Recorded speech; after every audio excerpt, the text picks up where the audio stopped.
दादा, इलेक्शन तो खत्म हो गया, रिजल्ट भी आ गया, लेकिन अब ममता दीदी साफ तौर पर कह रहे हैं कि मैं रिजाइन नहीं दूंगी, मैं राजभवन नहीं जाऊंगी। मतलब उन्होंने एकदम जिद ठान लिया है। कह रहे डेमोक्रेसी की हत्या हुई है, इलेक्शन कमीशन और बीजेपी वालों ने मिलकर धोखा दिया है, पूरे प्रोसेस के साथ खिलवाड़ किया है। क्या कहेंगे? बहुत बड़े बयान। ये मीडिया में कंप्लेन करने से कुछ होने वाला नहीं है। जनता जनार्दन ने जो मैंडेट दिया है वो सर्वोपरि है। इलेक्शन कमीशन ने घोषणा कर दिया है, आप ना कमीशन को मानेंगे ना अदालत को मानेंगे तो फिर किसको मानेंगे? कम से कम भगवान को डरिए थोड़ा सा इस उम्र में, कितना झूठ बोलेंगे। तो इसलिए कुछ लोग होते हैं जो बस में एक बार सीट मिल जाए ना, स्टॉपेज पार होने का छोड़ने का नाम नहीं लेते हैं कि मैंने पैसा दिया। तो ये नहीं चलता है लोकतंत्र में, मानना पड़ेगा। उनकी कैरेक्टर थोड़ा सा ऐसे हर चीज में हट करते हैं, फिर बाद में लाइन में आ जाते हैं। एक दो दिन देखेंगे कोई पीछे आगे है कि नहीं, जब देखेंगे अकेले मैदान में खड़े हैं तो चुपचाप घर जाएंगे। लेकिन मैदान में उनका साथ देने के लिए और कई लोग आ रहे हैं। सुनने में आ रहा है अखिलेश यादव भी आएंगे, तमाम लीडर्स भी बाहर से भी आ रहे हैं। तो ये तो चुनाव में भी आए थे, इंडिया गलाए, चुनाव प्रचार में भी आए थे, क्या फर्क पड़ा? डुबा के गए दीदी को। कोई नहीं आने वाले, उनके भतीजा भी साथ आने वाले नहीं है, देख लीजिए आप। आपको लगता है ऐसा? बिल्कुल। दीदी ने कल बोला कि शुभेंदु अधिकारी ने मुझे धक्का मारा, मुझे लात मारा, सीसीटीवी बंद कर दिया गया, सिक्योरिटी। आप लोग कैमरा लेके पीछे घूम रहे थे, क्यों नहीं दिखा रहे हैं कहाँ धक्का मारा, कौन धक्का मारा? इतना झूठ बोल बोल के अपना इमेज इतना खराब किया है, जनता तिल मात्र में उस पर विश्वास नहीं करते हैं। ये सब बोलने का समय पार हो गया है, जनता ने जजमेंट दे दी है। एक जो बहुत कंसर्निंग विषय है पोस्ट वायलेंस, जो हमेशा से होता है पश्चिम बंगाल में। फिलहाल कुछ छुटपुट घटनाएं आ रही हैं, उसमें ये भी हो रहा है कि बीजेपी के भी कुछ जो कार्यकर्ता हैं वो तोड़फोड़ कर रहे हैं। और ममता बनर्जी अभी वो कह रही हैं कि हम फैक्ट फाइंडिंग कमेटी बना रहे हैं, हमारे लोग जाएंगे, देखेंगे हमारे घर तोड़ दिए जा रहे हैं, हमारे नहीं वही काम करे ना, वही काम करे, जाके अपने कार्यकर्ताओं के साथ खड़ा रहें, ढांढस दें जो हार गए रो रहे हैं। भैया बीजेपी ना हिंसा करता है ना मदद करता है। आप बोल दीजिए किसी कार्यकर्ता का और हाथ उठाया हमारे कार्यकर्ता। पिछले बार तो 2 दिन में 18 लाशें गिर गई थी पोस्ट वायलेंस में, किसी का हुआ हत्या।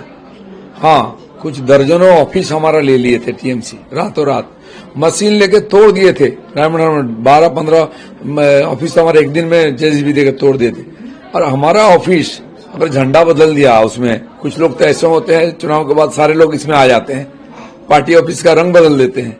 उसमें क्या है, पब्लिक ने जजमेंट दिया है कि परिवर्तन हो, तो झंडा बदल दिया, कार्यालय वही रहेगा, वही लोग बैठेंगे, उसमें डरने का क्या है? ये बहुत नाजुक समय है, अपने कार्यकर्ताओं को भी आप संयम बरतने और पूरा संयम है। हमारे कार्यकर्ताओं में थोड़ा खुशी मना रहे हैं लोग। अरे भाई 75 साल के बाद यहाँ सत्ता में हम आए हैं, सैकड़ों कार्यकर्ताओं को बलिदान दिए हैं, कुछ नहीं मनाएंगे हमारे कार्यकर्ता? हारने के बाद भी वही खुशी मनाएंगे क्या? हम रोते रहे, खूब खुशी मनाएंगे हम लोग। लोगों ने हमको आशीर्वाद दिया है, खुशी खुशी काम करेंगे, उनका सपने को पूरा करेंगे। दादा, अब तो जीत हो चुकी है, सरकार फॉर्मेशन का टाइम है, शपथ का क्या है, कब तक उम्मीद हम लोग करें?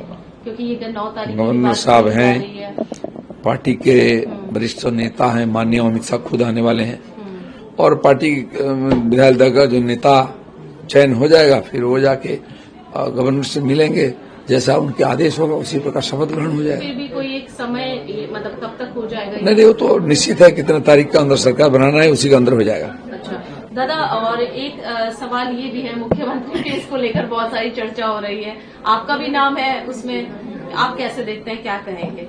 क्योंकि आप एक सीनियर लगातार कार्यकर्ता रहे हैं बीजेपी। 208 MLA हमारे हैं ना, हाँ। उसमें से कोई भी चीफ मिनिस्टर बन सकता है। आपने देखा भी है पिछले सालों में बीजेपी जहां जीतती है, यही चर्चा आप लोग खूब करते हैं, फिर ऐसा नाम आ जाता है, सब ठंडा हो जाता है।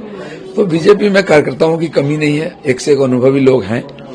फिर भी पार्टी की और हमारे दल की जो निर्णय होगा वही सर्वोपरि है, और सुशासन देने के लिए सारे लोग एक साथ मिलकर काम करेंगे। अंतिम सवाल ले लेंगे, क्या क्या प्रायोरिटीज आप लोग की रहेगी? सरकार आप लोग की बनने जा रही है, आप लोगों ने बहुत सारे वादे किए हैं, चाहे घुसपैठियों को निकालना हो या फिर अन्य महिला सुरक्षा, लॉ एंड ऑर्डर, बहुत सारे आप लोग के वादे हैं। देखिए, घुसपैठिया तो एक समस्या खाली यहाँ नहीं, पूरा देश का है, उसका समाधान तो होगा धीरे धीरे, वो गृहमंत्री जी ने खुद बोले हैं।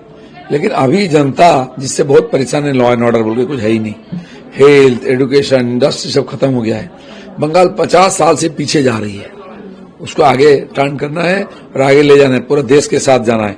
देश एक तरफ जा रहा है, बंगाल बांग्लादेश की तरफ जा रहा है, इसको मोड़ना है, सही दिशा में ले जाना है, और केवल बीजेपी कर सकती है। मोदी जी के ऊपर भरोसा रखिए, ये सब होगा। पिछले 50 साल से देखिए, अब बंगाल में जिसको भी सरकार में लाती है जनता 200 के पार देती है सीट, और वही होगा। सुबह 9-10 बजे तक मैं बोल रहा था, घटना वही हुआ है। भरपूर मौका देता है लोगों को, और वो सौभाग्य हमारा हुआ है। और उसके लिए 75 साल हमने तपस्या की है, डॉक्टर श्यामा प्रसाद मुखर्जी से लेकर के आज तक। और पिछले 10 साल से लगभग 300 कार्यकर्ताओं की बलिदान हुई है राजनीतिक हिंसा के कारण। तो इतना हम तपस्या और परीक्षा देने के बाद लोगों ने हमें स्वीकार किया है, और बड़े उम्मीद के साथ, और उस उम्मीद पर हम खड़े उतरेंगे, उनका इच्छा को पूरा करेंगे। नरेंद्र मोदी जी हैं, उन पर पूरा भरोसा है लोगों का, उनके नेतृत्व में काम चलेगा। আমাদের ভিডিও ভালো লাগলে লাইক এবং শেয়ার করুন, কমেন্ট সেকশনে গিয়ে জানান আপনাদের মতামত।